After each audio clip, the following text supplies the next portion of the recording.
ਅਫਰਿਓ ਤੁਲਿਓ ਨਾ ਜਾਈ। ਸਾਹਿਬ ਸ੍ਰੀ ਗੁਰੂ ਨਾਨਕ ਦੇਵ ਮਹਾਰਾਜ ਜੀ ਦੇ ਚਰਨਾਂ ਤੇ ਪੰਡਤ, ਕਿਉਂਕਿ ਜਿਹੜਾ ਪੰਡਤ ਹੈ ਨਾ,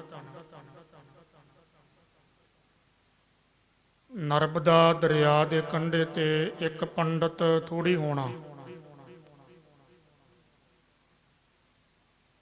ਬੜੇ ਵਿਦਵਾਨ ਉੱਥੇ ਪੰਡਤ ਹੋਣੇ ਆ। ਵੇਦਾਂ ਦੇ ਗਿਆਤੇ, ਸਿਮਰਤੀਆਂ ਦੇ ਗਿਆਤੇ, ਹੋਰ ਜਿਹੜੇ ਹਿੰਦੂ ਧਰਮ ਦੇ ਗ੍ਰੰਥ, ਉਹਨਾਂ ਗ੍ਰੰਥਾਂ ਦੇ ਗਿਆਤੇ, ਉਹਨਾਂ ਪੰਡਤਾਂ ਨੇ ਗੁਰੂ ਨਾਨਕ ਦੇਵ ਮਹਾਰਾਜ ਜੀ ਨੂੰ ਫਿਰ ਬੇਨਤੀ ਕੀਤੀ, ਮਹਾਰਾਜ ਆਪ ਕਿਰਪਾ ਕਰਕੇ ਦੱਸੋ।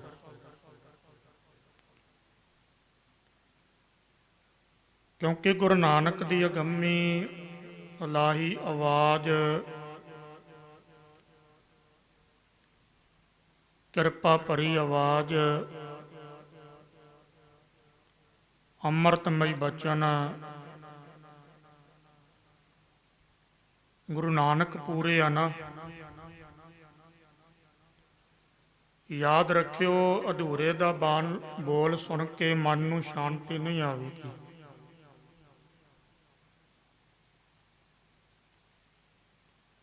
ਜਿਸ ਵੇਲੇ ਪੂਰੇ ਦੇ ਬਚਨ ਸੁਣੇ ਤੇ ਮਨ ਨੂੰ ਟਿਕਾਊ ਆਉਂਦਾ, ਮਨ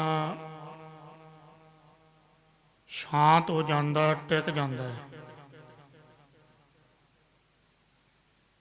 ਗੁਰੂ ਨਾਨਕ ਪੂਰੇ ਆ। ਗੁਰੂ ਨਾਨਕ ਦੀ ਬਾਣੀ ਵੀ ਪੂਰੀ ਆ। ਹੁਣ ਜਿਹੜੇ ਪੰਡਤ ਆ, ਇਹਨਾਂ ਦੇ ਮਨ ਨੂੰ ਟਿਕਾਉਣ ਲੱਗਾ, ਮਨ ਸ਼ਾਂਤ ਹੋਣ ਲੱਗਾ, ਮਨ ਇਕਾਗਰ ਹੋਣ ਲੱਗਾ, ਮਨ ਅਪੂਰ ਅਵਸਥਾ ਵਿੱਚ ਪਹੁੰਚਿਆ। ਚੰਚਲਤਾਈ ਵਾਲਾ ਮਨ ਟਿਕ ਗਿਆ। ਫਿਰ ਇਹਨਾਂ ਪੰਡਤਾਂ ਨੇ ਬੇਨਤੀ ਕੀਤੀ, ਮਹਾਰਾਜ ਕਿਰਪਾ ਕਰਕੇ ਦੱਸੋ। ਆਪ ਜੀ ਕਹਿ ਰਹੇ ਹੋ ਜਿਹੜਾ ਓਅੰਕਾਰ ਹੈ, ਉਸ ਓਅੰਕਾਰ ਤੋਂ ਬ੍ਰਹਮੇ ਦੀ ਉਤਪਤੀ ਹੋਈ, ਵਿਸ਼ਨੂੰ ਦੀ ਉਤਪਤੀ ਹੋਈ, ਸ਼ਿਵ ਜੀ ਦੀ ਉਤਪਤੀ ਹੋਈ। ਇਹ ਤਿੰਨ ਦੇਵਤੇ ਤਾਂ ਠੀਕ ਆ, ਪਰ ਇਹ ਸਾਰੀ ਜਿਹੜੀ ਸ੍ਰਿਸ਼ਟੀ ਦ੍ਰਿਸ਼ਟਮਾਨ ਬ੍ਰਹਿਮੰਡ ਹੈ, ਇਹ ਸਭ ਦੀ ਉਤਪਤੀ ਓਅੰਕਾਰ ਤੋਂ ਹੋਈ। ਮਹਾਰਾਜ ਕਹਿੰਦੇ ਬਿਲਕੁਲ। ਫਿਰ ਇਹਨਾਂ ਨੇ ਬੇਨਤੀ ਕੀਤੀ ਵੀ ਜਿਹੜਾ ਓਅੰਕਾਰ ਹੈ, ਜਿਹੜਾ ਸ੍ਰਿਸ਼ਟੀ ਦਾ ਕਰਤਾ ਹੈ, ਬ੍ਰਹਿਮੰਡ ਦਾ ਕਰਤਾ ਹੈ, ਕਰਨਹਾਰ ਹੈ, ਉਸ ਕਰਤੇ ਵਾਹਿਗੁਰੂ ਪਰਮਾਤਮਾ ਨੂੰ ਕੋਈ ਗ੍ਰਹਿਣ ਕਰ ਸਕਦਾ, ਜਾਣੀ ਕੋਈ ਫੜ ਸਕਦਾ। ਪੰਡਤਾਂ ਦਾ ਸਵਾਲ ਜਿਹੜਾ ਸੀ ਨਾ, ਬੜਾ ਜ਼ਬਰਦਸਤ ਸੀ। ਜੇ ਵਿਚਾਰ ਕੀਤੀ ਜਾਵੇ ਤੇ ਬੜੀ ਗਹਿਰੀ ਗੱਲ ਆ। ਉਹਨਾਂ ਨੇ ਸਿੱਧੇ ਅੱਖਰਾਂ ਦੇ ਵਿੱਚ, ਸਿੱਧੇ ਲਫ਼ਜ਼ਾਂ ਦੇ ਵਿੱਚ ਇਹ ਗੱਲ ਕਹੀ ਵੀ ਤੁਸੀਂ ਕਹਿੰਦੇ ਹੋ ਓਅੰਕਾਰ ਸਾਰੀ ਸ੍ਰਿਸ਼ਟੀ ਦਾ ਕਰਤਾ ਹੈ। ਮਹਾਰਾਜ ਕਹਿਣ ਲੱਗੇ ਹਾਂ। ਫਿਰ ਮਹਾਰਾਜ ਜੀ ਜਿਹੜਾ ਕਰਤਾ ਸਾਰੀ ਸ੍ਰਿਸ਼ਟੀ ਦਾ, ਉਹ ਇੰਦਰੀਆਂ ਦੇ ਦੁਆਰਾ ਗ੍ਰਹਿਣ ਕੀਤਾ ਜਾ ਸਕਦਾ, ਉਹਨੂੰ ਫੜਿਆ ਜਾ ਸਕਦਾ। ਮਹਾਰਾਜ ਕਹਿਣ ਲੱਗੇ ਕਿਵੇਂ? ਹੁਣ ਪੰਡਤਾਂ ਨੇ ਉੱਥੇ ਇੱਕ ਦਲੀਲ ਦਿੱਤੀ। ਪੰਡਤ ਕਹਿਣ ਲੱਗੇ ਮਹਾਰਾਜ, ਜਿਵੇਂ ਘੜੇ ਦਾ ਕਰਤਾ ਘੁਮਿਆਰ ਹੈ, ਫਰਨੀਚਰ ਦਾ ਕਰਤਾ ਤਰਖਾਣ ਹੈ, ਖੇਤੀ ਦਾ ਕਰਤਾ ਕਿਸਾਨ ਆ, ਲੁਹਾਰ ਦਾ ਕਰਤਾ ਲੁਹਾਰ ਆ ਲੋਹੇ ਦਾ, ਕੱਪੜੇ ਦਾ ਕਰਤਾ ਦਰਜੀ ਹੈ, ਸਿਉਣੇ ਦਾ ਕਰਤਾ ਸੁਨਿਆਰ ਹੈ। ਜਿਵੇਂ ਹੁਣ ਦਾਸ ਸਤਿਗੁਰਾਂ ਦੀ ਕਿਰਪਾ ਦੇ ਸਦਕਾ ਕਥਾ ਕਰ ਰਿਹਾ, ਕਥਾ ਦਾ ਕਰਤਾ ਦਾਸ ਹੈ। ਤੁਸੀਂ ਮੇਰੇ ਤੋਂ ਸਰਵਣ ਕਰ ਰਹੇ ਹੋ ਤੇ ਜੋ ਕਥਾ ਹੋ ਰਹੀ ਆ ਸਰਵਣ ਤੌਰ ਤੇ ਤੁਸੀਂ ਸੁਣ ਰਹੇ ਹੋ, ਸਰਵਣ ਦੇ ਕਰਤੇ ਤੁਸੀਂ ਹੋਗੇ। ਮਹਾਰਾਜ ਜੋ ਸੰਸਾਰ ਦੇ ਵਿੱਚ ਦ੍ਰਿਸ਼ਟਮਾਨ ਹੈ ਇਹਦੇ ਪਿੱਛੇ ਕਾਰਨ ਹੈ। ਕਾਰਨ ਤੋਂ ਬਗੈਰ ਕਰਤਾ ਨਹੀਂ ਹੋ ਸਕਦਾ, ਪੱਕੀ ਗੱਲ ਹੈ। ਦੋ ਤਰ੍ਹਾਂ ਦਾ ਕਾਰਨ ਵਿਦਵਾਨਾਂ ਨੇ ਮੰਨਿਆ। ਮੈਂ ਜ਼ਿਆਦਾ ਵਿਸਥਾਰ ਵਿੱਚ ਨਹੀਂ ਜਾਵਾਂਗਾ। ਇੱਕ ਉਪਾਦਾਨ ਕਾਰਨ, ਇੱਕ ਨਿਮਿਤ ਕਾਰਨ। ਉਪਾਦਾਨ ਕਾਰਨ ਜਿਸ ਤਰ੍ਹਾਂ ਘੜੇ ਦਾ ਉਪਾਦਾਨ ਕਾਰਨ ਮਿੱਟੀ ਹੈ, ਉਪਾਦਾਨ ਕਾਰਨ ਉਹ ਹੁੰਦਾ ਹੈ, ਥੋੜਾ ਜਿਹਾ ਧਿਆਨ ਨਾਲ ਸੁਣਿਓ। ਜਿਹੜਾ ਕਾਰਨ ਆਪਣੇ ਸਵਰੂਪ ਦੇ ਵਿੱਚ ਪ੍ਰਵੇਸ਼ ਕਰ ਜਾਵੇ, ਆਪਣੇ ਸਵਰੂਪ ਦੇ ਵਿੱਚ, ਜਿਸ ਤਰ੍ਹਾਂ ਮਿੱਟੀ ਘੜੇ ਦਾ ਉਪਾਦਾਨ ਕਾਰਨ ਹੈ। ਕਿਵੇਂ?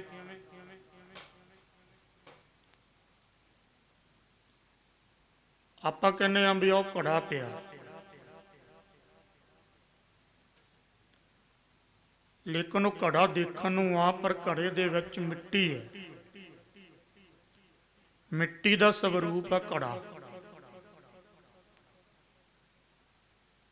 ਫਿਰ ਬੇਨਤੀ ਕਰਾਂ, ਦ੍ਰਿਸ਼ਟਮਾਨ ਜੋ ਘੜਾ ਹੈ, ਘੜੇ ਦਾ ਉਪਾਦਾਨ ਕਾਰਨ ਮਿੱਟੀ ਹੈ। ਉਪਾਦਾਨ ਕਾਰਨ ਮਿੱਟੀ ਕਿਉਂ ਆ? ਕਿਉਂਕਿ ਮਿੱਟੀ ਤੋਂ ਘੜਾ ਬਣਿਆ। ਕੋਈ ਲੋਹੇ ਦਾ ਬਰਤਨ ਹੈ, ਲੋਹੇ ਦੇ ਬਰਤਨ ਦਾ ਉਪਾਦਾਨ ਕਾਰਨ ਲੋਹਾ। ਲੋਹੇ ਦਾ ਬਹੁਤ ਵੱਡਾ ਢੇਰ ਪਿਆ, ਫਿਰ ਕੀ ਕਰਦੇ ਆ ਜਿਹੜੇ ਲੋਹਾਰ ਹੈ, ਉਹ ਲੋਹੇ ਦੇ ਢੇਰ ਦੇ ਵਿੱਚੋਂ ਬਹੁਤ ਜ਼ਿਆਦਾ ਲੋਹਾ ਕੱਢ ਲੈਂਦੇ ਨੇ, ਉਹਨੂੰ ਅੱਗ ਦੇ ਦੁਆਰਾ ਪਿਘਲਾ ਕੇ ਫਿਰ ਉਹ ਲੋਹੇ ਦਾ ਬਰਤਨ ਬਣਾਉਂਦੇ ਨੇ। ਆਪਾਂ ਲੋਹੇ ਦੇ ਬਰਤਨ ਕਿੰਨੇ ਦੇਖਦੇ ਹਾਂ, ਡੋਲੂ ਆ ਲੋਹੇ ਦਾ ਬਰਤਨ, ਬਾਲਟੀ ਲੋਹੇ ਦੀ, ਜਾਂ ਜਿੰਨੀ ਮਸ਼ੀਨ ਹੈ ਲੋਹੇ ਦੀ ਆ। ਇਹ ਬਾਲਟੀ ਦਾ, ਲੋਹੇ ਦੇ ਜਿੰਨੇ ਬਰਤਨ ਆ, ਜੋ ਮਸ਼ੀਨਾਂ, ਜੋ ਦ੍ਰਿਸ਼ਟਮਾਨ ਆਪਾਂ ਲੋਹੇ ਦਾ ਜੋ ਬਣਿਆ ਹੋਇਆ ਬਰਤਨ, ਭਾਂਡਾ, ਪਦਾਰਥ, ਵਸਤੂ ਆਪਾਂ ਦੇਖਦੇ ਹਾਂ, ਉਹਨਾਂ ਦਾ ਉਪਾਦਾਨ ਕਾਰਨ ਲੋਹਾ। ਪਹਿਲਾਂ ਤਾਂ ਲੋਹਾ ਇੱਕ ਢੇਰ ਰੂਪ ਵਿੱਚ ਪਿਆ ਸੀ ਨਾ, ਬਹੁਤ ਵੱਡਾ ਢੇਰ ਪਿਆ ਸੀ। ਫਿਰ ਉਹ ਢੇਰ ਦੇ ਵਿੱਚੋਂ ਲੋਹਾ ਕੱਟ ਕੇ ਉਹਦੀਆਂ ਮਸ਼ੀਨਾਂ ਬਣਾਈਆਂ, ਬੜਾ ਕੁਝ ਬਣਿਆ, ਪਰ ਲੋਹਾ ਵਿੱਚ ਸਮਾਇਆ ਹੋਇਆ ਆਪਣੇ ਸਵੈਰੂਪ ਦੇ ਵਿੱਚ ਪ੍ਰਵੇਸ਼ ਕਰ ਜਾਂਦਾ, ਉਹਨੂੰ ਉਪਾਦਾਨ ਕਾਰਨ ਕਹਿੰਦੇ ਨੇ। ਮਿੱਟੀ ਦੇ ਬਰਤਨਾਂ ਦਾ ਉਪਾਦਾਨ ਕਾਰਨ ਹੈ ਲੋਹਾ, ਲੋਹੇ ਦੇ ਪਦਾਰਥਾਂ ਦਾ ਉਪਾਦਾਨ ਕਾਰਨ ਸਿਉਣਾ, ਸਿਉਣੇ ਦੇ ਜੋ ਗਹਿਣੇ ਆ ਉਹਨਾਂ ਦਾ ਉਪਾਦਾਨ ਕਾਰਨ ਹੈ। ਇਹ ਉਪਾਦਾਨ ਕਾਰਨ ਹੈ। ਇੱਕ ਹੁੰਦਾ ਨਿਮਿਤ ਕਾਰਨ। ਹੁਣ ਲੋਹਾ, ਲੋਹੇ ਦੇ ਜਿੰਨੇ ਬਣੇ ਹੋਏ ਪਦਾਰਥ, ਵਸਤੂ, ਮਿੱਟੀ ਦਾ ਬਣਿਆ ਹੋਇਆ ਭਾਂਡਾ, ਘੜਾ, ਮਿੱਟੀ ਦੇ ਬਣੇ ਹੋਏ ਜਿੰਨੇ ਭਾਂਡੇ, ਪਰ ਉਹਨਾਂ ਨੂੰ ਬਣਾਉਣ ਦੇ ਲਈ ਤੇ ਵੀ ਕੋਈ ਚਾਹੀਦਾ ਨਾ। ਘੜਾ ਕਿਹਨੇ ਬਣਾਇਆ? ਘੜਾ ਬਣਾਇਆ ਘੁਮਿਆਰ ਨੇ, ਜੇ ਘੁਮਿਆਰ ਹੈ ਤੇ ਬਣੂਗਾ ਨਹੀਂ, ਬਣਨਾ ਹੀ ਨਹੀਂ। ਇਸ ਕਰਕੇ ਘੜੇ ਦਾ ਨਿਮਿਤ ਕਾਰਨ ਬਣ ਗਿਆ ਘੁਮਿਆਰ। ਲੋਹੇ ਦੇ ਜਿੰਨੇ ਪਦਾਰਥ ਆ, ਜਿੰਨੀਆਂ ਵੀ ਵਸਤੂਆਂ, ਉਹਨਾਂ ਦਾ ਨਿਮਿਤ ਕਾਰਨ ਲੋਹਾਰ। ਸਿਉਣੇ ਦੇ ਜਿੰਨੇ ਗਹਿਣੇ ਆ, ਉਹਨਾਂ ਗਹਿਣਿਆਂ ਦਾ ਨਿਮਿਤ ਕਾਰਨ ਸੁਨਿਆਰਾ। ਕੱਪੜਾ ਜਿੰਨਾ ਵੀ ਆ, ਹੁਣ ਕੱਪੜਾ ਮੈਂ ਪਾਇਆ, ਚੋਲਾ ਪਾਇਆ, ਜਿਹੜਾ ਕੱਪੜਾ ਹੈ, ਚੋਲਾ ਪਾਇਆ, ਤੁਸੀਂ ਪਜਾਮਾ ਕੁੜਤਾ ਪਾਇਆ, ਇਹ ਜਿੰਨੀ ਮਰਜ਼ੀ ਲੰਮੀ ਵਿਸਥਾਰ ਸਹਿਤ ਵਿਚਾਰ ਕਰ ਲਓ। ਪਜਾਮਾ ਕੁੜਤਾ ਪਾਇਆ, ਇਹ ਪੈਂਟ ਸ਼ਰਟ ਪਾਈ, ਪਰ ਇਹ ਇੱਕ ਕਪਾਹ ਦਾ ਬਹੁਤ ਵੱਡਾ ਢੇਰ ਸੀ। ਉਪਾਦਨ ਕਾਰਨ ਕਪਾਹ ਇਹਦੀ, ਫਿਰ ਕਪਾਹ ਆਪਣੇ ਹੀ ਸਰੂਪ ਦੇ ਵਿੱਚ ਸਮਾ ਗਈ, ਜਾਣੀ ਉਹ ਕਪਾਹ ਮੇਰੇ ਚੋਲੇ ਤੋਂ ਵੱਖ ਨਹੀਂ, ਇਹਦੇ ਵਿੱਚ ਹੀ ਸਮਾਈ ਹੋਈ। ਇਹਨੂੰ ਕਹਿੰਦੇ ਉਪਾਦਨ ਕਾਰਨ। ਪਰਮਾਤਮਾ ਜਿਹੜਾ ਹੈਗਾ ਸ੍ਰਿਸ਼ਟੀ ਦਾ ਉਪਾਦਨ ਕਾਰਨ ਵੀ ਆ। ਯਾਦ ਰਹੇ ਵੀ ਬਾਹਰਲਾ ਸੰਸਾਰੀ ਦ੍ਰਿਸ਼ਟਮਾਨ ਜੋ ਪਦਾਰਥ ਹੈ, ਦ੍ਰਿਸ਼ਟਮਾਨ ਜੋ ਵਸਤੀ ਵਾ, ਉਹਨਾਂ ਦੇ ਵਿੱਚ ਜਿੱਥੇ ਉਪਾਦਨ ਕਾਰਨ ਆ, ਨਿਮਿਤ ਕਾਰਨ ਵੱਖਰਾ ਹੈ। ਜੋ ਮਰਜ਼ੀ ਦੇਖ ਲਓ ਤੁਸੀਂ। ਤਰਖਾਨ ਨੇ ਲੱਕੜ ਬਣਾਈ, ਕਿਸਾਨ ਨੇ ਖੇਤੀ ਕੀਤੀ, ਦਰਜੀ ਨੇ ਕੱਪੜਾ ਬਣਾਇਆ, ਲੋਹਾਰ ਨੇ ਲੋਹਾ ਬਣਾਇਆ, ਸੁਨਿਆਰੇ ਨੇ ਗਹਿਣੇ ਬਣਾਏ, ਫਿਰ ਆ ਮਿਸਤਰੀ ਨੇ ਜਿਹੜਾ ਆਪਣਾ ਇਹ ਮਿਸਤਰੀ ਆ, ਘਰ ਬਣਾਉਣ ਵਾਲਾ, ਮਕਾਨ ਬਣਾਉਣ ਵਾਲਾ, ਉਹਨੇ ਮਕਾਨ ਬਣਾਇਆ। ਉਪਾਦਨ ਕਾਰਨ ਤੋਂ ਨਿਮਿਤ ਕਾਰਨ ਵੱਖਰਾ ਹੋ ਜਾਂਦਾ। ਜੋ ਮਰਜ਼ੀ ਦੇਖੀ ਚਲੋ ਤੁਸੀਂ, ਆਪ ਹੁਣ ਨਿਗਾਹ ਮਾਰ ਕੇ ਦੇਖ ਲਓ। ਆ ਏਸੀ ਹੈ, ਇਹ ਮੈਂ ਤਾਂ ਥੋੜਾ ਜਿਹਾ ਬਰੀਕੀ ਵਿੱਚ ਬੇਨਤੀ ਕਰਦਾ ਵੀ ਸਮਝ ਲੱਗ ਜਾਵੇ। ਏਸੀ ਆ, ਕੂਲਰ ਆ, ਮਾਈਕ ਆ, ਜੋ ਦ੍ਰਿਸ਼ਟਮਾਨ ਆਪਾਂ ਨੂੰ ਦਿਸਦਾ, ਨਿਮਿਤ ਕਾਰਨ ਵੱਖਰਾ ਹੋ ਗਿਆ। ਉਪਾਦਾਨ ਕਾਰਨ ਦੇ ਨਾਲੋਂ ਨਿਮਿਤ ਕਾਰਨ ਵੱਖਰਾ ਹੋ ਗਿਆ। ਪਰ ਜਿਹੜਾ ਮੇਰਾ ਕਰਤਾ ਵਾਹਿਗੁਰੂ ਪਰਮਾਤਮਾ, ਜਿਹਦੇ ਪਰਥਾਏ ਗੁਰੂ ਅਮਰਦਾਸ ਨੇ ਬਚਨ ਕੀਤੇ ਆ, ਇਹੋ ਵਿਸ ਸੰਸਾਰ ਤੁਮ ਦੇਖਦੇ, ਇਹੋ ਹਰ ਕਾ ਰੂਪ ਹੈ। ਜਿੱਥੇ ਉਪਾਦਾਨ ਕਾਰਨ ਆ, ਨਿਮਿਤ ਕਾਰਨ ਵੀ ਹੈ, ਫਿਰ ਉਹ ਵੱਖਰਾ ਨਹੀਂ ਹੋਇਆ। ਇਹ ਦਲੀਲ ਮੈਂ ਦਿੰਦਾ, ਜਿਵੇਂ ਮੱਕੜੀ ਦੇਖੀ ਆ, ਮੱਕੜੀ ਉਹ ਉਪਾਦਾਨ ਕਾਰਨ ਵੀ ਆ ਜਾਲੇ ਦੀ, ਤੇ ਨਿਮਿਤ ਕਾਰਨ ਵੀ ਆ ਸਮਝਾਉਣ ਦੇ ਲਈ। ਇੱਕ ਮੱਕੜੀ ਕੁਝ ਵਸਤੂਆਂ ਦੁਆਰਾ, ਪਦਾਰਥਾਂ ਦੁਆਰਾ ਸਮਝਾਇਆ ਜਾ ਸਕਦਾ। ਇੱਕ ਦਲੀਲ ਹੁੰਦੀ, ਇਹਨੂੰ ਦਲੀਲ ਕਹਿੰਦੇ, ਉਦਾਹਰਨ ਦੁਆਰਾ। ਹੁਣ ਮੱਕੜੀ ਕੀ ਆ? ਮੱਕੜੀ ਆਪਣੇ ਮੁਖ ਤੋਂ ਹੀ ਜਾਲਾ ਕੱਢਦੀ ਆ, ਅੰਦਰੋਂ ਹੀ, ਤੇ ਆਪਣੇ ਪੈਰਾਂ ਦੇ ਨਾਲ ਹੀ ਉਹ ਜਾਲੇ ਨੂੰ ਬਣਾਉਂਦੀ ਜਾਂਦੀ ਆ। ਮੱਕੜੀ ਦੀ ਦਲੀਲ ਦੇ ਵਜੋਂ ਉਪਾਦਾਨ ਕਾਰਨ ਮੱਕੜੀ ਆ, ਔਰ ਨਿਮਿਤ ਕਾਰਨ ਵੀ ਜਾਲੇ ਦਾ ਮੱਕੜੀ। ਮੰਨ ਲਓ ਜਾਲਾ ਇੱਕ ਸੰਸਾਰ ਆ, ਤੇ ਮੱਕੜੀ ਦਲੀਲ ਵਜੋਂ ਮੈਂ ਕਹਿੰਦਾ, ਮੱਕੜੀ ਇੱਕ ਪਰਮਾਤਮਾ। ਮੰਨ ਲਓ ਦਲੀਲ ਵਜੋਂ ਉਹਦਾ ਮੱਕੜੀ ਜਾਲਾ, ਇਹ ਸਭ ਕੁਝ ਨਾਸ਼ਵੰਤ ਹੈ, ਆਪਣੇ ਮੂੰਹ ਤੋਂ ਹੀ ਜਾਲਾ ਬਣਾਉਂਦੀ। ਉਪਾਦਾਨ ਵੀ ਤੇ ਨਿਮਿਤ ਕਾਰਨ ਵੀ ਮੱਕੜੀ ਹੋ ਗਈ। ਇਸੇ ਤਰ੍ਹਾਂ ਜਿਹੜਾ ਬ੍ਰਹਮ ਹੈ, ਪਰਮਾਤਮਾ ਅਕਾਲ ਪੁਰਖ ਵਾਹਿਗੁਰੂ, ਉਹ ਸੰਸਾਰ ਦਾ ਉਪਾਦਾਨ ਕਾਰਨ ਵੀ ਆ ਤੇ ਨਿਮਿਤ ਕਾਰਨ ਵੀ ਆ। ਉਹਨੇ ਸਾਰਾ ਕੁਝ ਬਣਾ ਕੇ ਤੇ ਵਿੱਚ ਆਪ ਹੀ ਬੈਠਾ, ਤੇ ਬੈਠ ਕੇ ਫਿਰ ਨਰਲੇਪ ਵੀ ਆ। ਬੜੀ ਸੁੰਦਰ ਵਿਚਾਰ ਹੈ, ਆਨੰਦ ਆ ਜਾਂਦਾ ਗੁਰੂ ਨਾਨਕ ਦੀ ਬਾਣੀ ਦੀ ਕਥਾ ਕਰਨ ਦਾ। ਹੁਣ ਇਹਨਾਂ ਪੰਡਤਾਂ ਨੇ ਬੇਨਤੀ ਕੀਤੀ, ਕਹਿੰਦੇ ਮਹਾਰਾਜ ਦ੍ਰਿਸ਼ਟਮਾਨ ਜੋ ਕੁਝ ਦਿਸ ਰਿਹਾ, ਮਹਾਰਾਜ ਕਹਿੰਦੇ ਹਾਂ, ਇਹ ਸੰਸਾਰ ਦ੍ਰਿਸ਼ਟਮਾਨ, ਇਹਨੂੰ ਆਪਾਂ ਆਪਣੇ ਇੰਦਰੀਆਂ ਦੁਆਰਾ ਗ੍ਰਹਿਣ ਕਰ ਸਕਦੇ ਹਾਂ। ਗ੍ਰਹਿਣ ਦਾ ਅਰਥ ਹੁੰਦਾ ਫੜ ਸਕਦੇ ਹਾਂ, ਮਹਿਸੂਸ ਕਰ ਸਕਦੇ ਹਾਂ। ਇਹ ਬੜੀ ਗਹਿਰੀ ਵਿਚਾਰ ਮੇਰੇ ਮਨ ਵਿੱਚ ਆਈ ਜਾਂਦੀ ਹੈ, ਮੈਂ ਇੱਧਰ ਨਾ ਜਾਵਾਂ। ਜਿਹੜੀ ਚੀਜ਼ ਇੰਦਰੀਆਂ ਦੁਆਰਾ ਗ੍ਰਹਿਣ ਨਾ ਹੋਵੇ ਉਹ ਮਨ ਦੁਆਰਾ ਗ੍ਰਹਿਣ ਹੋ ਜਾਂਦੀ ਆ। ਕਈ ਚੀਜ਼ਾਂ ਹੁੰਦੀਆਂ ਜਿਹੜੀਆਂ ਇੰਦਰੀਆਂ ਤੋਂ ਗ੍ਰਹਿਣ ਨਹੀਂ ਹੁੰਦੀਆਂ, ਇੰਦਰੀਆਂ ਤੋਂ ਪੜ੍ਹੀਆਂ ਨਹੀਂ ਜਾਂਦੀਆਂ। ਜਿਵੇਂ ਤੁਸੀਂ ਸਵਾਲ ਕਰ ਦੇਵੋਗੇ, ਹੁਣ ਸਵਾਲ ਸੌਖਾ ਹੀ ਆ ਵੀ ਕਈ ਬੰਦੇ ਅੰਨੇ ਹੁੰਦੇ ਆ, ਉਹਨਾਂ ਨੂੰ ਨੇਤਰਾਂ ਤੋਂ ਦਿਸਦਾ ਨਹੀਂਗਾ, ਅੱਖਾਂ ਤੋਂ ਦਿਸਦਾ ਨਹੀਂਗਾ। ਤੁਸੀਂ ਕਹੋਗੇ ਵੀ ਉਹ ਵੀ ਤੇ ਅਕਸਰ ਗ੍ਰਹਿਣ ਕਰਦੇ ਆ। ਕਈਆਂ ਨੂੰ ਕੰਨਾਂ ਤੋਂ ਨਹੀਂ ਸੁਣਦਾ, ਚਲੋ ਉਹ ਤੇ ਦੇਖ ਰਹੇ ਨੇ, ਦੇਖ ਕੇ, ਪਰ ਸੁਣਦਾ ਹੀ ਨਹੀਂ ਉਹਨਾਂ ਨੂੰ। ਉਹ ਕਿਵੇਂ ਗ੍ਰਹਿਣ ਕਰਦੇ ਆ? ਮਨ ਗ੍ਰਹਿਣ ਕਰਦਾ, ਬੁੱਧੀ ਗ੍ਰਹਿਣ ਕਰ, ਜਿਨ੍ਹਾਂ ਨੇ ਦੇਖਿਆ ਹੀ ਨਹੀਂਗਾ। ਦੇਖੋ ਮੈਂ ਤੁਸੀਂ ਵੀ ਦੇਖੇ ਹੋਣੇ ਆ, ਸਿੱਖ ਧਰਮ ਦੇ ਵਿੱਚ ਇਹਨਾਂ ਨੂੰ ਸੂਰਮੇ ਕਿਹਾ ਜਾਂਦਾ, ਵੀ ਸੂਰਮੇ ਜਿਹੜੇ ਨੇਤਰਹੀਨ ਪੁਰਸ਼ ਆ ਨਾ, ਉਹਨਾਂ ਨੂੰ ਸੂਰਮੇ ਕਿਹਾ ਜਾਂਦਾ। ਹੁਣ ਸੂਰਮੇ ਲੋਕ ਜਿਹੜੇ ਨੇਤਰਹੀਨ ਆ, ਉਹਨਾਂ ਨੇ ਬੈੱਡ ਨਹੀਂ ਦੇਖਿਆ, ਉਹਨਾਂ ਨੇ ਪਰਦਾ ਨਹੀਂ ਦੇਖਿਆ, ਉਹਨਾਂ ਨੇ ਕਮਰਾ ਨਹੀਂ ਦੇਖਿਆ, ਉਹਨਾਂ ਨੇ ਦਰਖਤ ਨਹੀਂ ਦੇਖਿਆ। ਇੱਥੋਂ ਤੱਕ ਮੈਂ ਨੋਟ ਵੀ ਗਿਣਦੇ ਦੇਖੇ ਆ, ਤੁਸੀਂ ਵੀ ਦੇਖੇ ਹੋਣੇ ਆ, ਵੀ 7 ਸੁਰਾਂ ਜਿਹੜੀਆਂ ਸਤਿਕਾਰਯੋਗ ਰਾਗੀ ਸਿੰਘ ਆ, ਉਹ ਸੁਰਾਂ ਤੇ ਹੱਥ ਲਾ ਕੇ ਦੇਖੋ ਕਿੰਨਾ ਕੀਰਤਨ, ਕਿੰਨਾ ਪਿਆਰਾ ਮਿੱਠਾ ਕੀਰਤਨ ਕਰਦੇ ਆ। ਮਤਲਬ ਗਿਆਨ ਇੰਦਰਾ ਜਿਹੜਾ ਨੇਤਰ ਸੀ ਉਹ ਤੋਂ ਦਿਸ ਨਹੀਂ ਰਿਹਾ ਸੀਗਾ, ਪਰ ਉਹਨਾਂ ਦੇ ਮਨ ਨੇ ਫੜ ਲਿਆ, ਗ੍ਰਹਿਣ ਕਰ ਲਿਆ। ਦ੍ਰਿਸ਼ਟਮਾਨ ਜੋ ਚੀਜ਼ ਆ ਉਹ ਗ੍ਰਹਿਣ ਹੋ ਜਾਂਦੀ ਆ। ਦ੍ਰਿਸ਼ਟਮਾਨ ਵਿਗਿਆਨੀ ਤੇ ਗਿਆਨੀ ਵਿੱਚ ਕੀ ਅੰਤਰ ਹੈ, ਕੀ ਫਰਕ ਹੈ, ਕੀ ਭੇਦ ਹੈ? ਗਿਆਨੀ ਤੇ ਵਿਗਿਆਨੀ ਦੀ ਬਣਦੀ ਕਿਉਂ ਨਹੀਂ? ਉਹਦਾ ਰੀਜ਼ਨ, ਉਹਦਾ ਕਾਰਨ ਕੀ ਹੈ?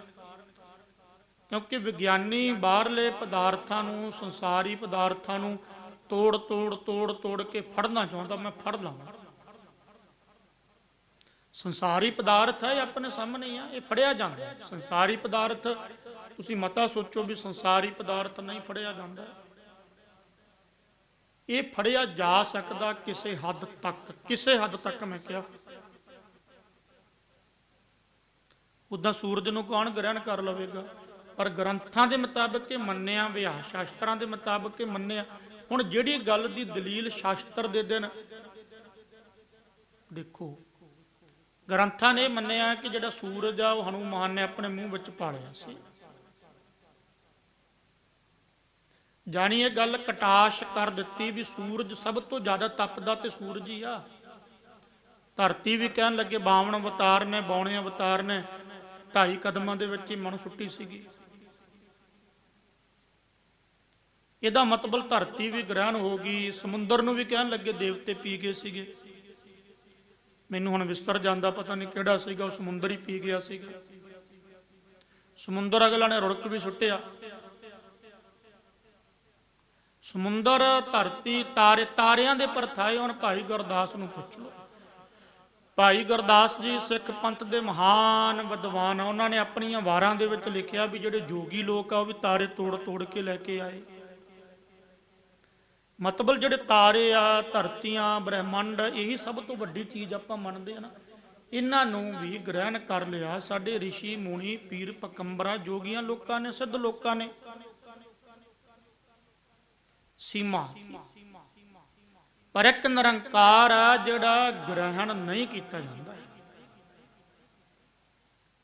ਇੱਕ ਵਾਹਿਗੁਰੂ ਪਰਮਾਤਮਾ ਹੈ। ਜੇ ਮੈਂ ਅਗੋਚਰ ਦੇ ਅਰਥ ਕਰਨੇ ਹੋਣ ਨਾ, ਜਿਹਦੇ ਵਿੱਚ 5 ਗਿਆਨ ਇੰਦਰੇ, 5 ਕਰਮ ਇੰਦਰੇ, 5 ਪ੍ਰਾਣ, ਮਨ, ਬੁੱਧੀ, ਚਿੱਤ, ਹੰਕਾਰ, 4 ਇਹ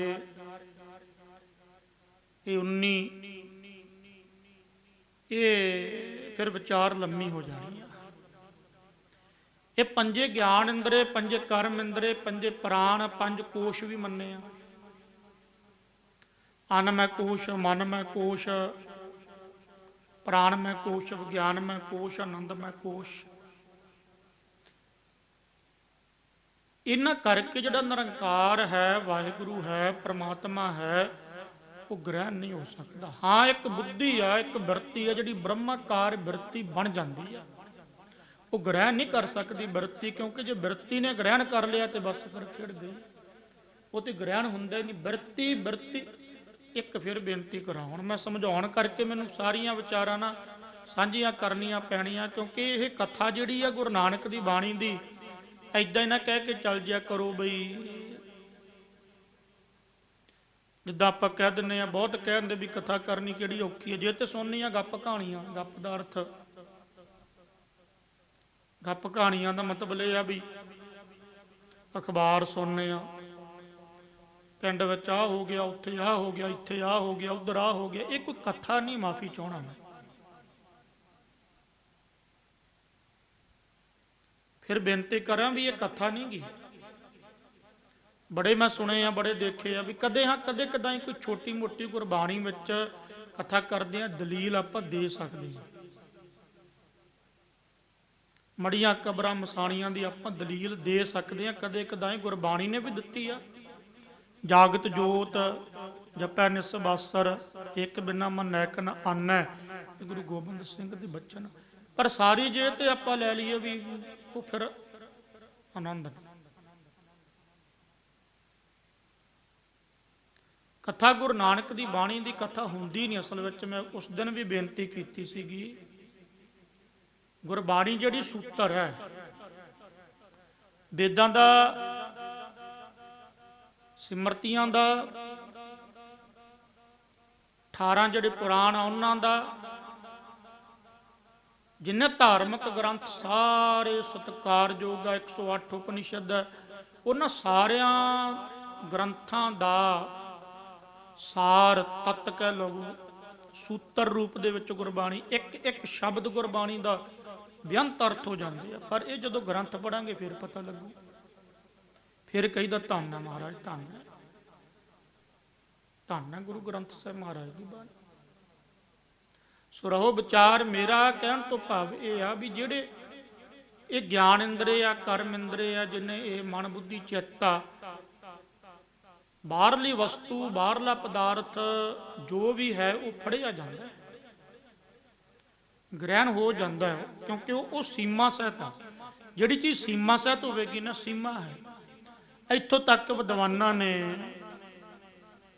ਗੁਣੀ ਗਿਆਨੀਆਂ ਨੇ, ਜਿਹੜੇ ਬੁੱਧੀਜੀਵ ਲੋਕ ਹੋਏ ਆ, ਉਹਨਾਂ ਨੇ, ਕਿਉਂਕਿ ਆਕਾਸ਼ ਦੀ ਸੀਮਾ ਆਪਾਂ ਬਹੁਤ ਵੱਡੇ ਪੱਧਰ ਤੇ ਆਪਾਂ ਆਕਾਸ਼ ਨੂੰ ਦੇਖਦੇ ਹਾਂ ਨਾ,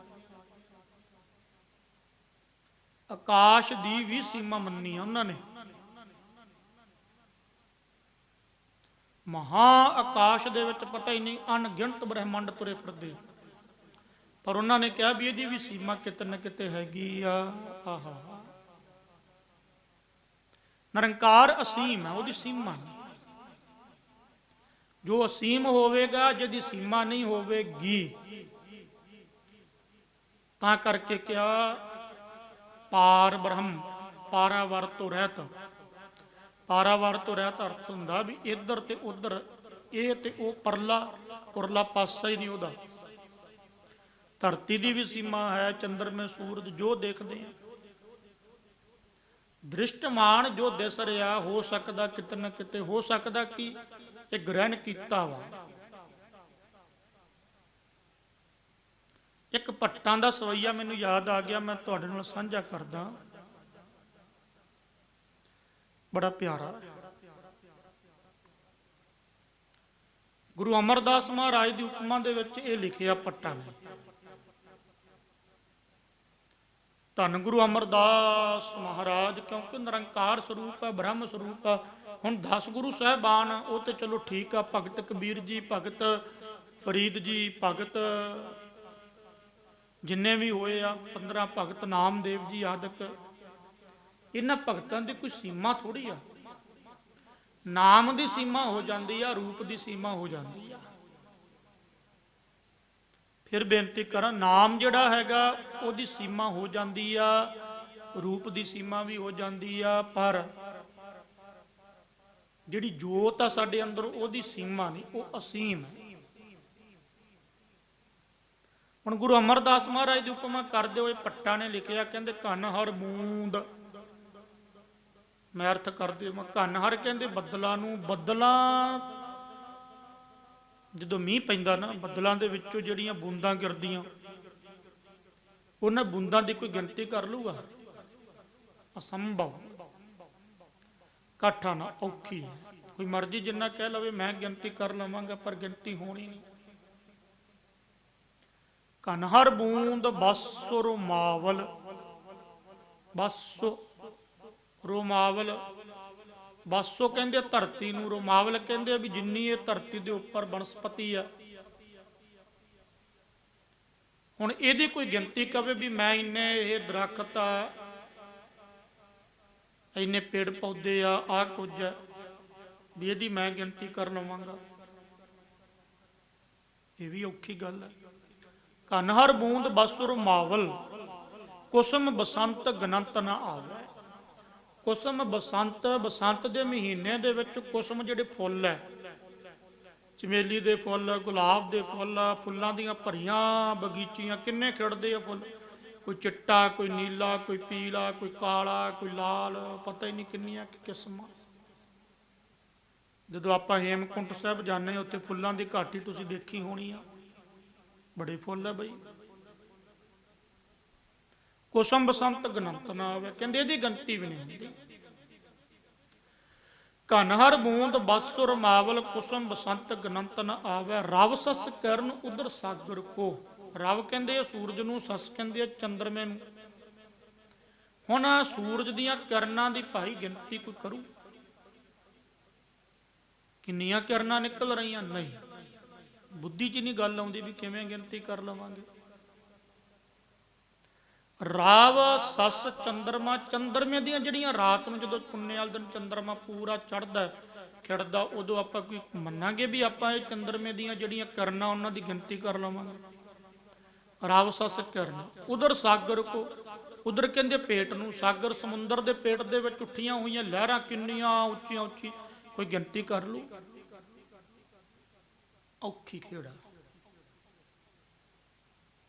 गंग तरंग अंत को पावे, गंग गंगा नूं कहंदे आ, तरंग गंगा दीयां जिन्नियां तरंगां उन्हां दी कोई गिनती कर लू?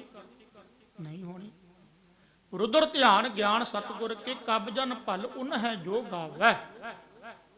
कब नाम दा भल पाटे गल कह रहा, कहंदा भी रुद्र ध्यान, रुद्र कहंदे शिवजी भगवान नूं, कहंदे शिवजी भगवान महाराज की समाधि बड़ी लंबी मन्नी आ ग्रंथां दे विच, उहदा भी अंत नहीं। रुद्र ध्यान ज्ञान सतगुर की, कब जन भल उन है जो गावै।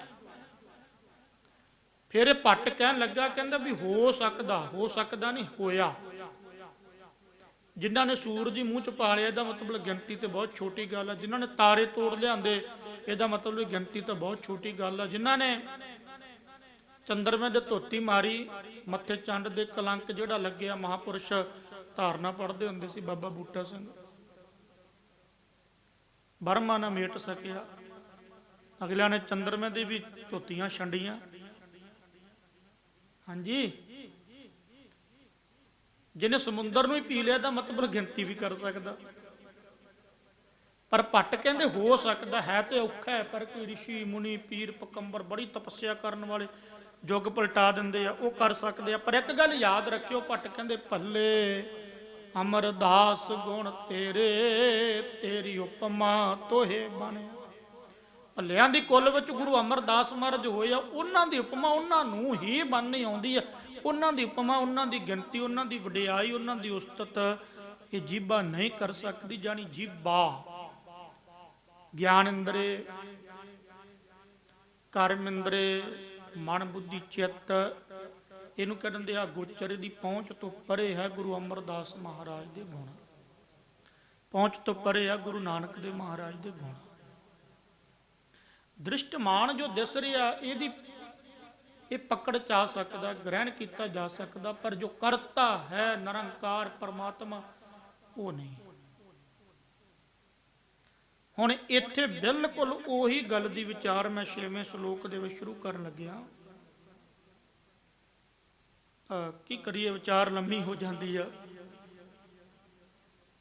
6वां श्लोक पंडितां ने कहा, महाराज कृपा करके दसो भी संसार भी मानो कि आपां देख लिया भी ग्रहण हो गया, फड़िया गया। महाराज कहते हाँ। कहने लगे महाराज जे संसार ग्रहण किया जा सकता तो संसार का करता कौन है? महाराज कहने लगे परमात्मा। वैसे करता ईश्वर है, है तो परमात्मा ही है, क्योंकि करता परमात्मा नूं तां कहा कि चेतन जिहड़ा ना, चेतन ब्रह्म, शुद्ध ब्रह्म, सारिਆਂ ਵਿੱਚ ਉਹਦੀ ही जोत है, इस करके करता उन्होंने किया। पर वो करता आप,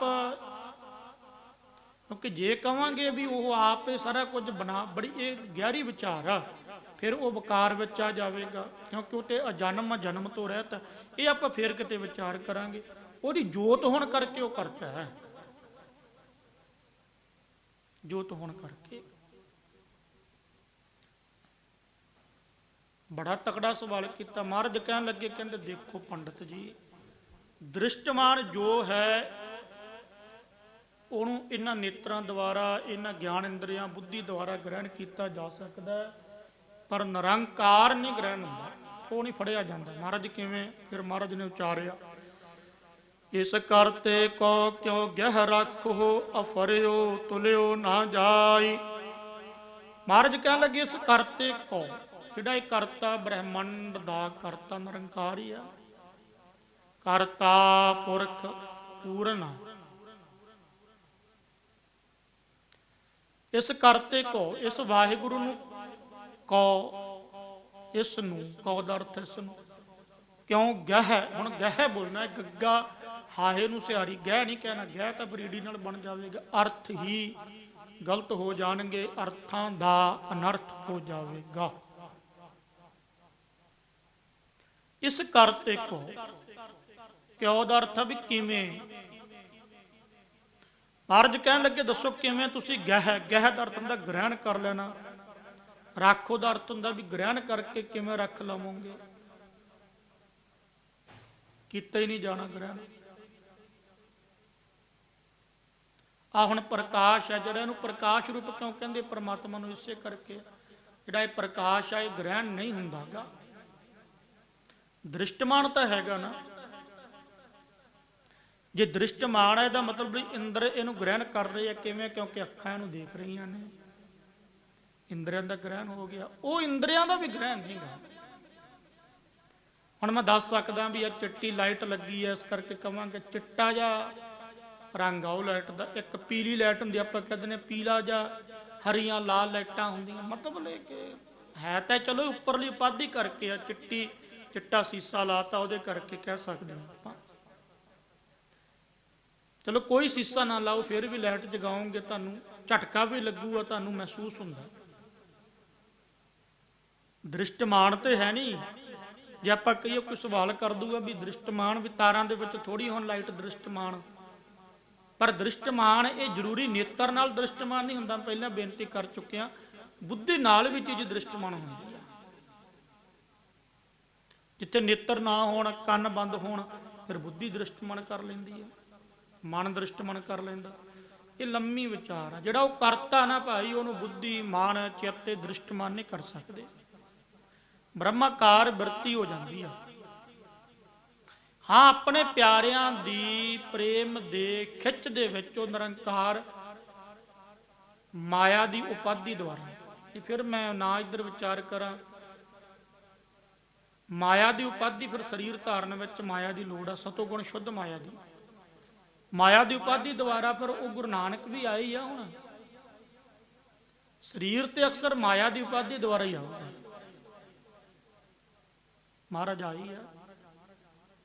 फिर अपने निरंकार जिहड़ा व्यापक है ना, गुरु नानक निरंकार आप नारायण कला धर जग में परवरियो, जग दे विच आए आ भाई, वो संसार दे विच आए क्यों आए आ? वो अपने भगतां नूं सुख देण लई, दुष्ट जिहड़े उन्हां नूं दुख नहीं दिंदे, सुख दुख तो उपर है, पर जो अपने भगतां नूं ते भगतां नूं कोई तंग करदा, फिर वो थम पाड़ प्रगटिया नरसिंह अवतारा बचन आउंदे ना भाई गुरदास दे, फिर थम्मां दे विचों भी प्रगट हो जांदा, सरग नूं रूप कुछ सामने आ जांदा, क्योंकि उन्हें आप ही रूप बनाउणा, आ सारी सृष्टि उन्हें बनाई आ। इस करके महाराज कहन लगे, इस करते को क्यों गह रखो, भाई दसो किवें उहनूं कोई फड़ सकदा करते नूं? अफरियो तुलियो ना जाई, अफरियो, अफरियो दा अर्थ हुंदा भी फड़िया नहीं जांदा। फिर महाराज जे फड़िया नहीं जांदा, हुण एक चीज़ फड़न विच हुंदी है, गल याद रखियो, कई चीज़ां आपां फड़ लैंदे जिवें हत्थां ने फड़ लिया, बड़ा कुछ हथ फड़ लेंदे आ। इत्थों तक भी ये आपां छोटी वस्तु कहांगे भी छोटी वस्तु हथ फड़ लेंदे आ, वड्डी तो नहीं फड़ी जाती, वड्डी भी तो फड़ी जाती आ। किड्डे किड्डे जहाज ਜਿਹੜੇ ਸੰਗਲਾਂ ਨਾਲ ਪਾ ਕੇ ਆ ਕਰੈਨ ਜੀ ਨਾਲ ਕਿੱਥੇ ਕਿੱਥੇ ਤੋਲੀ ਜਾਂਦੇ ਆ, ਉਹ ਵੀ ਥੋੜੀ ਕਾਢ ਹੀ ਕੱਢੀ ਹੋਈ, ਹੱਥਾਂ ਦੀ ਕਾਢ ਕੱਢੀ ਹੋਈ, ਦਾ ਮਤਲਬ ਹੱਥਾਂ ਨੇ ਫੜ ਲਿਆ। ਵੱਡੇ ਵੱਡੇ ਪਦਾਰਥ ਵੀ ਹੱਥਾਂ ਦੇ ਨਾਲ ਫੜੇ ਜਾਂਦੇ ਆ, ਪਰ ਜੇ ਫੜੇ ਨਾ ਜਾਣ ਫਿਰ ਆਪਾਂ ਕਹਿੰਦੇ ਵੀ ਤੋਲ ਲਓ ਹੁਣ ਭਾਈ। ਇੱਕ ਗਿਣਤੀ ਹੁੰਦੀ ਆ, ਇੱਕ ਮਿਣਤੀ ਹੁੰਦੀ ਆ। ਫਿਰ ਕਹਿੰਦੇ ਗਿਣਤੀ ਕਰ ਲਓ, ਜੇ ਗਿਣਤੀ ਤੋਂ ਪਰੇ ਹੋ ਜੇ ਫਿਰ ਮਿਣਤੀ ਕਰ ਲਓ। ਗੁਰੂ ਨਾਨਕ ਦੇ ਮਹਾਰਾਜ ਕਹਿੰਦੇ ਪੰਡਤ ਜਿਹੜਾ ਉਹ ਨਿਰੰਕਾਰ ਆ, ਨਾ ਤਾਂ ਉਹ ਗਿਣਤੀ ਚ, ਨਾ ਉਹ ਮਿਣਤੀ ਚ, ਨਾ ਉਹ ਫੜਿਆ ਜਾਂਦਾ। ਤੁਲਿਓ ਨਾ ਜਾਈ, ਕੋਈ ਤੱਕੜੀ ਦੇ ਵਿੱਚ ਪਾ ਕੇ ਥੋੜੀ ਤੋਲ ਲੂਗਾ। ਕਿਵੇਂ ਤੋਲ ਲਵਾਂਗੇ? ਵਿਆਪਕ ਨੂੰ ਤੋਲ, ਅੱਛਾ ਮੈਨੂੰ ਇੱਕ ਗੱਲ ਦੱਸੋ, ਵਿਆਪਕ ਨੂੰ ਤੋਲ ਲਾਂਗੇ? ਧਰਤੀ ਦੀ ਵੀ ਮਿਣਤੀ ਅਗਲਿਆਂ ਨੇ, ਅੱਜ ਦੇ ਵਿਗਿਆਨੀਆਂ ਨੇ ਕੱਢ ਮਾਰੀ ਵੀ ਇੱਕ ਦਿਨ ਮੈਂ ਪੜ੍ਹੀ ਜਾਂਦਾ ਸੀ, ਦੇਖੀ ਜਾਂਦਾ ਸੀਗਾ, ਪਤਾ ਨਹੀਂ ਕਿੰਨੇ ਹਜ਼ਾਰ ਕਿਲੋਮੀਟਰ ਕਹਿਣ ਲੱਗੇ ਵੀ ਇਹਦਾ ਘੇਰਾ ਹੈ। ਧਰਤੀ ਦੀ ਮਿਣਤੀ ਕੱਢ ਮਾਰੀ, ਚੰਦਰਮੇ ਦੀ ਵੀ ਕੱਢ ਮਾਰ, ਤਰੱਕੀ ਕਰੀ ਜਾਂਦੀ ਹੈ ਸਾਇੰਸ, ਜਿੰਨੀ ਮਰਜ਼ੀ ਤਰੱਕੀ ਕਰ ਲੇ, ਪਰ ਜਿਹੜਾ ਉਹ ਵਿਆਪਕ ਹੈ, ਜਿਹੜਾ ਹੈ ਹੀ ਵਿਆਪਕ, ਉਹਨੂੰ ਕਿੱਥੋਂ ਕੋਈ ਤੋਲ ਲੂਗਾ? ਆਕਾਸ਼ ਨੂੰ ਤੋਲਣ ਦਾ ਯਤਨ ਕੋਈ ਮਰਜ਼ੀ ਕਰ ਲੇ, ਇਹ ਤੋਲਿਆ ਨਹੀਂ ਜਾਣਾ, ਨਾ ਇਹਦੀ ਮਿਣਤੀ ਹੋਣੀ ਆਕਾਸ਼ ਦੀ। ਜਿਹੜਾ ਮੇਰੇ ਅੰਦਰ ਸਾਖੀ ਹੈ, ਕੁਟਸਥ ਹੈ, ਬ੍ਰਹਮ ਦਾ ਅੰਸ਼ ਹੈ। ਬ੍ਰਹਮ ਦਾ ਅੰਸ਼ ਕਹਿਣਾ ਵੀ ਨਹੀਂ ਬਣਦਾ, ਬ੍ਰਹਮ ਰੂਪ ਹੀ ਹੈ, ਪਰ ਸਮਝਾਉਣ ਦੇ ਲਈ ਕਹਿਣਾ ਬਣਦਾ। ਇਸ ਕਰਕੇ ਤੋਲਿਓ ਨਾ ਜਾਈ, ਮਹਾਰਾਜ ਕਹਿੰਦੇ ਤੋਲਿਆ ਨਹੀਂ ਜਾਣਾ, ਜਿੰਨਾ ਮਰਜ਼ੀ ਜ਼ੋਰ ਨਹੀਂ, ਨਾ ਉਹਦੀ ਗਿਣਤੀ, ਨਾ ਉਹਦੀ ਮਿਣਤੀ, ਨਾ ਉਹ ਫੜਿਆ ਜਾਣਾ। ਇਸੇ ਕਰਕੇ ਆਪਾਂ ਬਚਨ ਪੜ੍ਹਦੇ ਹਾਂ, ਅੰਤ ਨ ਪਾਵਤ ਦੇਵ ਸਭੈ ਮੁਨ ਇੰਦਰ ਮਹਾਜੀਵ ਸਿਵ ਜੋਗ ਕਰੇ। ਸਾਰਿਆਂ ਨੇ ਬੜਾ ਬੜਾ ਜ਼ੋਰ ਲਾ ਲਿਆ, ਪਰ ਅੰਤ ਨਹੀਂ ਪਾਇਆ ਗਿਆ। ਮਾਇਆ ਕੇ ਦੀਵਾਨੇ ਪ੍ਰਾਣੀ, ਝੂਠ ਠਗੌਰੀ ਪਾਈ। ਮਹਾਰਾਜ ਕਹਿਣ ਲੱਗੇ ਪੰਡਤ ਜੀ, ਮਾਇਆ ਕੇ ਦੀਵਾਨੇ ਪ੍ਰਾਣੀ, ਪ੍ਰਾਣੀ ਦਾ ਅਰਥ ਹੁੰਦਾ ਵੀ ਜਿਹੜੇ ਇਹ ਮਨੁੱਖ ਹੈ, ਮਨੁੱਖ ਹੈ। ਇਹ ਪ੍ਰਾਣੀ ਕਿਉਂ ਕਿਹਾ? ਕਿਉਂਕਿ ਪ੍ਰਾਣਾਂ ਦੇ ਆਧਾਰ ਤੇ ਬੰਦਾ ਜਿੰਦਾ ਹੈ। अन्नमय कोश, मनमय कोश, उस तो बाद अगे आ प्राणमय कोश। अच्छा, अन्नमय कोश करके रोटी छड्ड के भी बहुत समा बंदा कढ़ सकता है। काफ़ी समा बापू सूरत सिंह नूं कहंदे आ, बहुत समा हो गया बैठिया नूं, लम्मा समा निकल जाता। ये नहीं गल कि नहीं निकलता, पर रोटी तो बिना तो मर जाता बंदा। साधु लोग जिहड़े जोगी लोग आ ना, वो बड़ा बड़ा समा भुखे बैठे रहंदे आ। हालांकि गुरमत नहीं इस गल नूं मनदी, मैं तो इस गल तो इनकारी हुन्ना। गुरमत तो महाराज तो कहंदे छोड़ा अन्न करे पखंड, ना वो सुहागन ना वो रंड। प्रकृति ने जो बनाया उहदे मुताबिक ते कुछ खाना पैना, फिर ही शरीर, हाँ थोड़ा खावे, पर प्राणी प्राण। पानी तो बगैर भी कुछ समा मन्निया भी आपां कढ़ सकते हैं, पर प्राणा तो बगैर तो शरीर निकल, शरीर का प्राण गए तो हवा गई तो शरीर ठुस, डेड बॉडी खत्म। प्राणी इस करके क्या है? प्राणी प्राणा के आधार ते तू जींदा है, प्राणा करके ही तू जीना। झूठ ठगौरी पाई, माया के दीवाने। महाराज कहन लगे माया दे विच मस्त होया, पर गुरु साहब ने सीधा कहा सी अपने पिता जी नूं, बाबा सत्कारयोग बाबा कल्याण दास जी नूं ये बचन कहे सी महाराज ने, बाबे भाने जी दे खूह ते बैठे आ। महाराज ने कहा सी बाबा माया साथ ना जाए, इन माया जिहड़ी माया ना ये साथ नहीं जाएगी। पर ये जिहड़ा प्राणी मनुख है माया दे विच दीवाना होया फिरदा। दीवाना नहीं आपां कहंदे भी नशे विच झूलदा फिरदा। झूठ ठगौरी पाई, हुण ठगौरी ठग बूटी जिहड़ी है ना झूठ दी, वो अपने ने पल्ले बन्नी हुई है। पता नहीं किन्ने के झूठ बोलदा माया करके, किन्ने के झूठ बोल के गप छड़प मार के लोकां नूं बुद्धू बना के धर्मी बाणा पा के भी लोकां नूं लुट रिहा। महाराज कहने लगे पंडित जी ये माया के दीवानियां, लब लोभ मुहताज बगूते, इब तब फिर पुछताई। लब एक हुंदा लब, एक हुंदा लोभ। लोभ कहंदे ने पदार्थां दा लोभ, धन दा लोभ, माया दा लोभ, पुत्रां दा लोभ,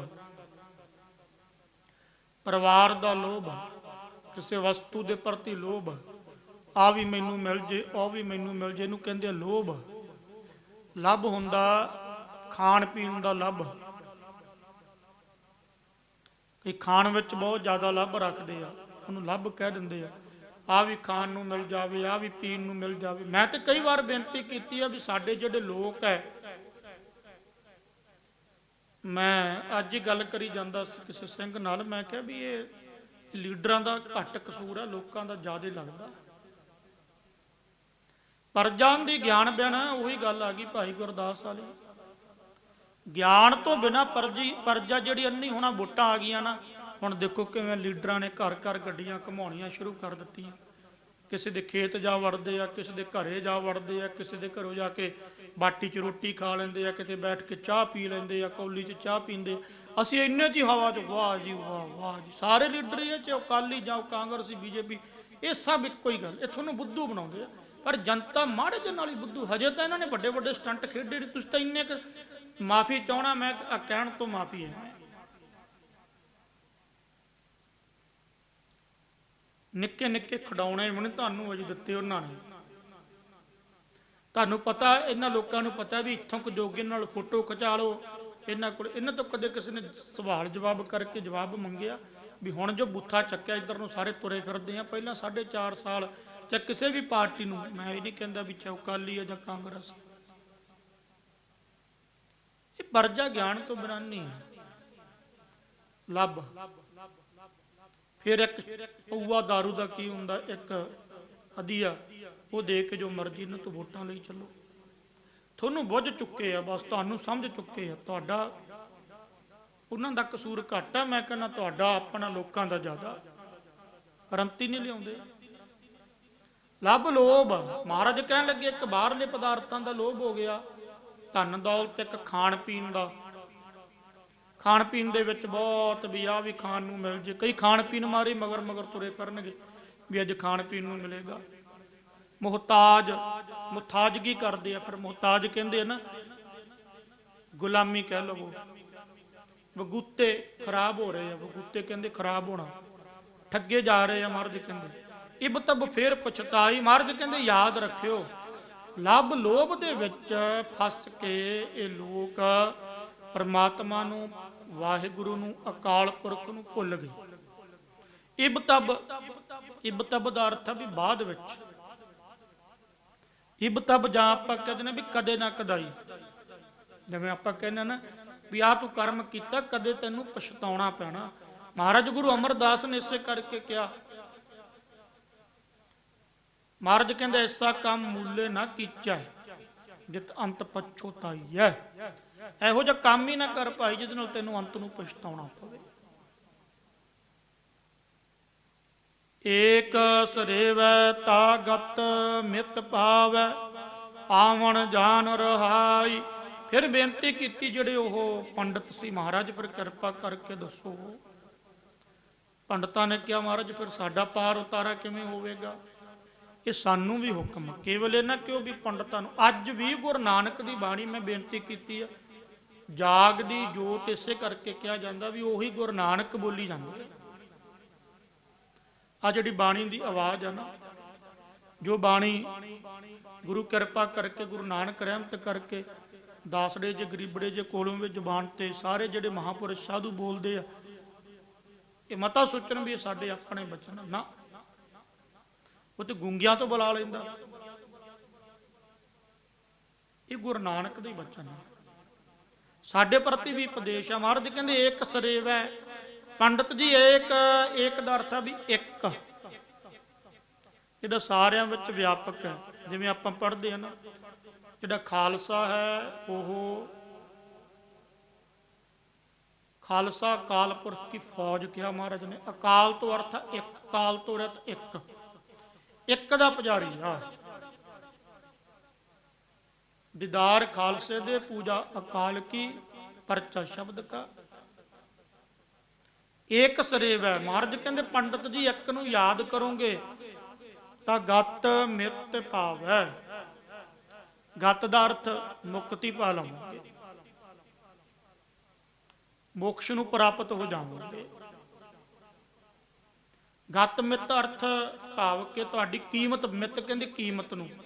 ਫਿਰ ਸੱਚੇ ਮਾਰਗ ਚੱਲਦਿਆਂ ਉਸਤਤ ਕਰੇ ਜਹਾਨ, ਲੋਕ ਵੀ ਤੁਹਾਡੀ ਕੀਮਤ ਪਾਉਣਗੇ। ਇੱਥੇ ਵੀ ਕੀਮਤ ਹੋਵੇਗੀ। ਰੇਰੇ ਦਰਗਹਿ ਕਹੈ ਨਾ ਕਹੂ, ਆਓ ਬੈਠ ਹਾਦਰ ਸੁਭ ਦਊ, ਉੱਥੇ ਵੀ ਕੀਮਤ ਹੋਊਗੀ। ਆਵਣ ਜਾਣ ਰਹਾ। ਮਹਾਰਾਜ ਕਹਿਣ ਲੱਗੇ ਪਰ ਆਉਣਾ ਜਾਣਾ ਜਿਹੜਾ ਆਵਾਗਮਨ ਦਾ ਚੱਕਰ ਹੈ ਨਾ, ਪਤਾ ਨਹੀਂ ਕਿੰਨਾ ਕੁ ਜ਼ਿਆਦਾ ਆਪਾਂ ਚੱਕਰ ਲੰਮਾ ਮਾਰ ਰਹੇ ਆ, ਕਿੰਨੇ ਕੁ ਗੇੜੇ ਚੱਲ ਰਹੇ ਆ। ਮੈਂ ਨਾ ਗ੍ਰੰਥ ਪੜ੍ਹ ਰਿਹਾ ਸੀ, ਉਹਦੇ ਚ ਲਿਖਿਆ ਵੀ ਇੱਕ ਜਨਮ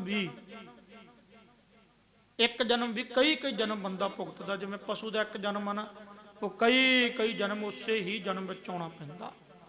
ਮਨੁੱਖ ਦਾ ਇੱਕ ਜਨਮ ਆ, ਕਈ ਜਨਮ ਮਨੁੱਖ ਦੇ ਲੈਣੇ ਪੈ ਸਕਦੇ ਆ। ਚਲੋ ਮਨੁੱਖ ਦਾ ਤਾਂ ਫਿਰ ਵੀ ਧਨ ਹੈ, ਪਰ ਕੀੜੇ ਕਮੌੜੇ ਆ ਜੋ ਕੁਝ ਆਪਾਂ ਦੇਖਦੇ ਆ, ਜਾਨਵਰ ਪੰਛੀ,